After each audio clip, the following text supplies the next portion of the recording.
Welcome back to Prep Sports Network's Coaches Show. I'm Brian Stanley. Joining me, as always, head coach of your Mission Prep Royals, David Schuster. Coach, welcome back to the comfort chair, no longer the hot seat. You're doing pretty good. How's your week been? It's been good. Thankful for the team and the work that they're putting in, and kind of frustrating with the desert game getting canceled, but I think it's the phrase we're using is onward and upward, and there's always work to be done, and we're certainly finding it right now. So a phrase I like to use is life on life terms. You just got to roll with the punches. So let's start out with we had some technical difficulties at the end of the game, preventing a post-game show. So we want to finish up with that, announce our Mama Leah's Pizzeria player of the game. That was Tyler Garrett. He had 3 touchdowns in that game, and his final stats revealed after the game, because we don't keep him in the booth. He had over 100 yards, his first 100-yard career game of his career. And I just to let you know, Mama Leah's Pizzeria is a proud presenting sponsor of Mission Prep Royals pizza player of the game. And you can visit Mama Leah's Pizzeria online at mamaleahslow.com, or give them a call at 805-439-1306. They're open Monday through Saturday, 11 a.m. to 9 p.m. So we want to thank them for being that sponsor, and congratulations to Tyler Garrett. He had a great game, Coach. His first 100-yard game. Along with other players, I just want to run down the list real quick. Jack Susank had his third 100-yard game of the season. Colby White partaked in Tyler Garrett's success, throwing 3 touchdown passes, his second game in a row doing that. And then Drew Harrigan averaging over 11 yards a carry in just 5 touches in that big win over St. Francis for the Bishop's Trophy, Coach. Mm-hmm. Yeah, it's there's a lot to be excited about, a lot to be proud of. Tyler Garrett played great. He's really established himself as a huge weapon on the perimeter. He's got great hands, huge frame. He's got great speed to go with that frame, and he's kind of now another in this what's starting to become a little bit of a line of tall, very athletic kids who make things happen on the perimeter. And so yeah, he played great football. We felt there was a matchup opportunity there for him, and he really took advantage of it. Colby did a great job getting him the ball. Colby had great command of the offense again Friday night. And like you said, a number of other kids that we could go through. Jack Susank is, he's dependable, he's reliable. You can always count that, there's going to be certain things that nobody can really stop. He's just such a physical force to deal with. I felt like Colby's first touchdown was awesome. He read everything perfectly, delivered a strike over the middle. Tyler Garrett made it happen. JJ Howard had some nice plays as well on the perimeter. Really felt defensively. There were a couple things that we struggled with early in the game. They were very physical with us, which we appreciate, but I think kind of caught us off guard a little bit, and forced the team to kind of rally up a little bit. Isaac Townsend on the perimeter at defensive end, him and David Loera both did a great job kind of setting the edge and keeping everything contained. Really happy with Mario Loera, especially in the second half. I felt like Mario really played very, very good football. George Kardashian at safety really did a number of plays that no one's ever really going to know, because that literally will never be on the stat sheet, but he was in perfect position for a number of things and took throws away, throws that they were looking for, and George is in position to take those away. So, there's a lot of young men up and down the list there that we're very happy, very proud of, and felt like they leveled up their football, especially in the second half, and felt like struggled a lot in the first half. second half, we kind of came out and played much better football. And overall, I think we got better. And so I'm happy about that. Well, Coach, you have a rare stat in your record book now. You're 3-0 start for twice in your career. 2018, you started 3-0 in 11-man football, playing with an 8-man squad playing up. And now you've done it again in 11-man football, but this time with an 11-man squad. So interesting the way you've done it. You've done 11-man squad with an 8-man squad and then an 11-man squad. You know, you get what I'm saying here? I got you. No, it's unconventional, but I think that's just been the nature of this job since I got here. Is there's nothing about mission prep that has been conventional or normal. We're just made it very fun, very exciting, and certainly I think part of the great story that we have in this program and kind of where we're at. But you know, there's a lot of little stats I'm finding out about here in the last couple of weeks. People are walking up and going, did you know this? And things that you don't really hear from other people or other programs. And I think it just kind of speaks to, you know, when I took over the program, just where we were at and the nature of what, you know, where we're at right now. So it's cool. And, you know, not too many people not too many other people have stories like ours. So. Well, I think it just all fits into this season's theme of uncommon. So, yeah. So let's end that there. And Coach, I want you to take your coach's hat off for a second, set it aside, and pick up your analyst hat and put it back on your head there. And we're going to transition over and look over into the Mountain League a little bit and talk about the St. Joseph Knights. Something going on over there with the Knights football program. They're off to an 0-3 start, something we haven't seen from the Knights in 19 years. In 2002, they started 0-4 and finished that season 2-8. Now the Knights this season, this is their schedule so far in that 0-3 start. Charter Oaks, 27-13 loss. Charter Oaks now stands 2-2 on the year. Frontier, 35-33 loss. Frontier is now 2-1 on the year as of today. Centennial, a powerhouse that we all know about, a 17-15 loss, and Centennial's 4-0. Coach, is that something is this the Knights playing a really strong, tough schedule to be that powerhouse in the Mountain League that they normally have been? Well, I haven't seen any film of St. Joe's, but I do know, you know, I'm originally from Southern Section. I know, you know, Coach Villasenor is as well. Charter Oak is, I would say, to answer your question, I think they've scheduled like Coach Pepe usually does. He's got an incredibly difficult schedule, and the scores you're reading off there. I mean, you're talking about one or two plays going a certain way, and suddenly you're talking about a very different football game. Yeah. And Charter Oak, most people don't know, especially up here. Charter Oak is a huge program. They're dominant every year in their league. They're kind of right there with, you know, like Kaiser, you know, Vista Marietta, some of these other like major. There's a lot of population around that school, kind of right in the heart of SoCal. So taking on a team like Charter Oak, it's a pretty bold statement to begin with.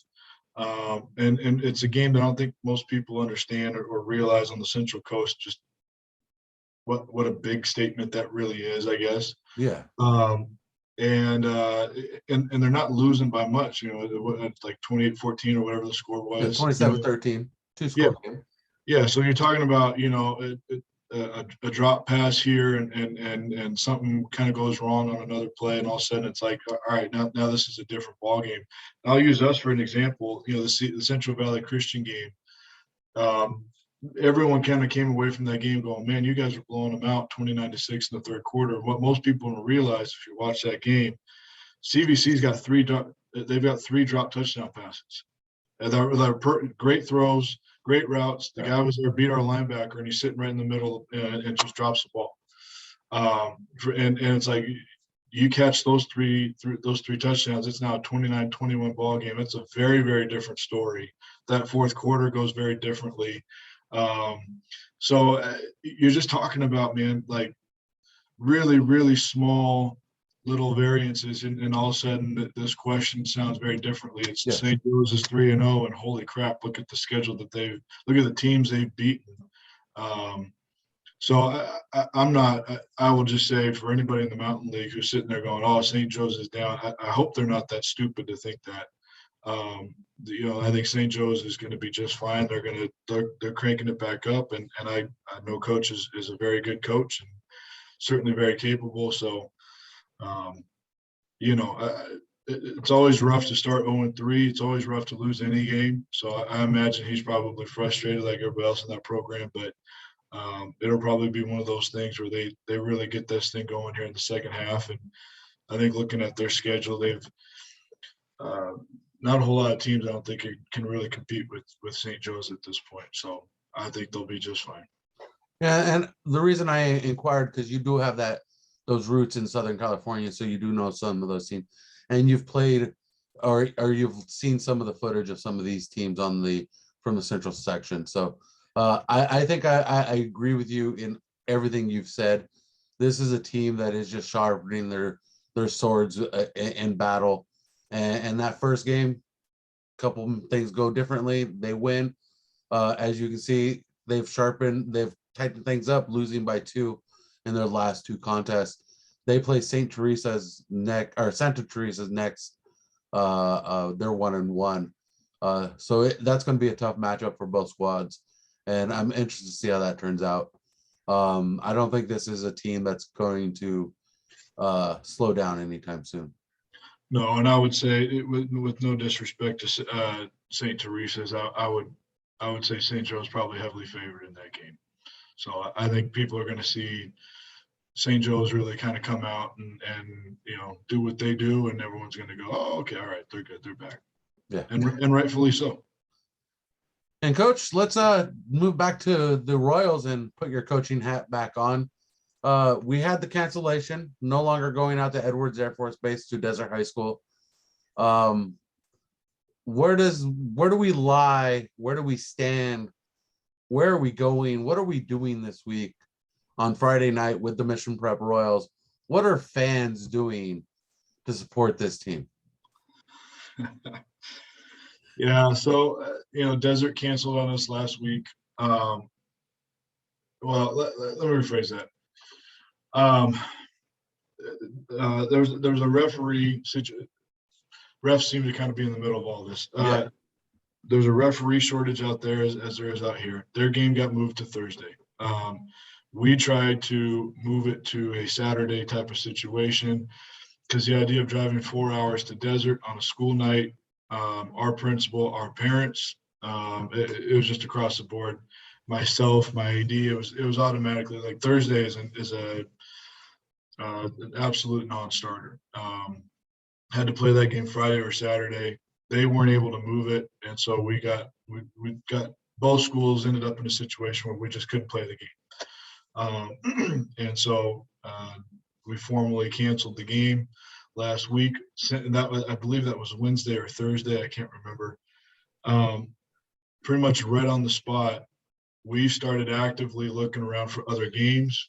Every school that I could look at or find, or the schedules lined up or something, or if they had a message out on different message boards or on, wherever, we were actively calling everybody, trying to find a game that would work. And we kind of ran into the same situation. And this was all the way through the whole weekend. This was Saturday, Sunday, even up to about 10 o'clock yesterday morning. And the situation was almost always the same. If they were coming to us, it had to be on a Thursday or a Friday, but if they were coming to us, they had to be a certain distance away because every principal has the same philosophy on this. They just don't like the idea of varsity playing a 7 o'clock game on Thursday night. It's just, you're asking a lot of the student athlete to also then come back at 1 a.m., unload the bus, and then go to sleep, not doing any homework. Yeah. And then go to school on Friday. And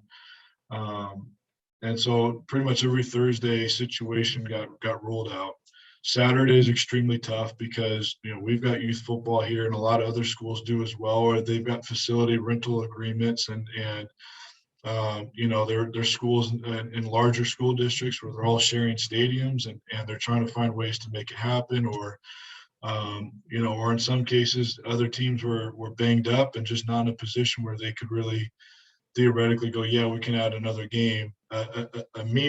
Honestly, a meaningless non-league game as they're starting to kind of ramp up and get ready for league. And so, and then the big issue for Friday, this was across the board. Nobody can find a referee crew that on short notice for Friday. And so it was the same situation. I think there was about 15 different schools we talked to and had conversations with, and just various issues across the board. Just we couldn't find a way to make it work. And so Monday at 10 a.m., I just kind of reached the point where I was like, you know what? It doesn't matter who we call. It's the same situation. And it's probably best for us to just take the week, let everybody regroup, kind of focus on academics a little bit. And we'll kind of get ready for Carpinteria and get ready for league and move forward in that way. JV is going to play a game. They're going to play Emmanuel here on Thursday at 5 o'clock. So the team will actively support JV this week. Varsity is going to have the week off. And especially after yesterday, I think it's just kind of a nice little break. And to be honest, with the St. Francis game, we started poorly. We didn't have a great focus. Kids were kind of honestly a little arrogant, feeling themselves a little bit like, we're coming off the CBC game and our stuff don't stink kind of a deal. And St. Francis, kind of punched us in the mouth a little bit, gave us a wake-up call. And the kids, I was just really frustrated with the level of focus there. Lack of attention to detail on a lot of things, a lot of drop balls, some blown coverages and some bad pass protection stuff. So, it's just one of those situations. We got into halftime. It was hey, let's reset, refocus. Let's get back to fundamentals here. Kind of a little bit of a wake-up call for them in the locker room at halftime, and came out, did what we did. So I think coming out of that game and then going into this week going, okay, we can't be making this mistake again. We've got to have much more detailed focus and preparation. And it was a good wake-up call for everybody, I think. So it kind of allows us to focus on details, get the academics in order, get everybody, lined up and ready to go for this major push here that we're going to make in league, and let's see what happens. So I'm happy with it. Maybe not the outcome we all wanted, but it also means that, we can pretty much guarantee by the time we get to next week, we will have everybody healthy. We will have everybody rocking and rolling. We're not going to play a game and somebody gets hurt, which is the worst case scenario. So not the worst case situation, not the outcome we wanted, but I'm still happy with where we're at. And Coach, if somebody wanted to get into refereeing, who do they reach out to? Oh, that's a great question. I know, Bobby Kennedy heads up the whole thing. I know David Andrade, Senior, is a good contact that we have. The Los Padres, I'm blanking on the name right now. That's a great question, and I don't really have a great contact or great answer for that. How about this? If you're interested in getting into refereeing, obviously it won't really benefit this season as much, but it will benefit the seasons down the road. Reach out to Coach on Twitter. I believe it's Coach Schuster. Yep. And he will get you the right contact information when he looks it up. Let's not put him on the spot any further. So your next game will be the 24th in Carpinteria against the Warriors, as you look to go 4-0 for the first time in 11-man football. Coach, any last words? Well, okay, for the record, Mission Prep in 2012 went 9-0 and lost to Bishop Diego on the last play of the game. Oh, so no, Coach, not the team. You. Oh, you. Well, I never think about me, man. I'm, No, I understand. Okay, it's not about you. I'm sorry. let me rephrase that. The Mission Prep Royals look to go 4-0 on the season. Gotcha. All right. Let's do that. The 24th of September in Carpinteria, right here on Prep Sports Network. You can find Prep Sports Networks, prepsportsnetworks.com. I'm Brian Stanley. Thanks for joining me, Coach Schuster. Any final words? No, we're all good. We're all good. Well, we'll see you next week, Coach. Have a great time.